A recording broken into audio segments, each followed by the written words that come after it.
L-ex kap nazzjonalista u l-kellim tal-Oppożizzjoni għall-Finanzi Adrian Delija ħareġ jattakka qatta bla ħabel il-proposti li qed jagħmel il-Partit Laburista u li mistennija jippremjaw lill-poplu bħala tberbieq tal-flus. Dan għamlu f'kitba opinjoni fuq The Malt Independent fil-ħarġa ta' tlieta. Delija qal li ż-żewġ partiti għandhom dik li sejħilha filosofija ekonomika differenti. Skontu l-Partit Laburista fil-Gvern waddab il-flus fuq l-isfidi tan-nies. Hawn eżempju attakka l-iskema stabilta li biha il-Gvern ta' stabilta fil-prezzijiet tal-ikel waqt il-kriżi inflazzjonarja tal-2024.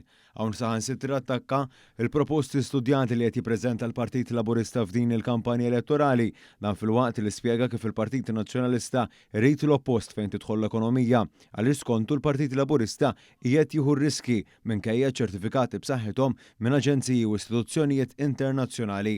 Delija attakka wkoll il-fatt li l-Partit Laburista fil-Gvern ta' sikwit irrifera għad kabbir fl-impjiegi fil-waqt li sostna kif is-sussidji itaffu biss fl-immedjat. Din id-dikjarazzjoni tingħaqad ma' oħrajn mill-kamp nazzjonalista li qal kif is-sussidji huma short-lived, l-attakki komplew fuq l-assistenzi biex aktar żgħażagħ isiru sidien ta' darhom. Skont Delija din il-kultura ekonomika hija perikoluża għaliex il-finanzi pubbliċi mhumiex infiniti dan anke jekk huwa tkabbir ekonomiku li qed jiffinanzja tali għajnuniet.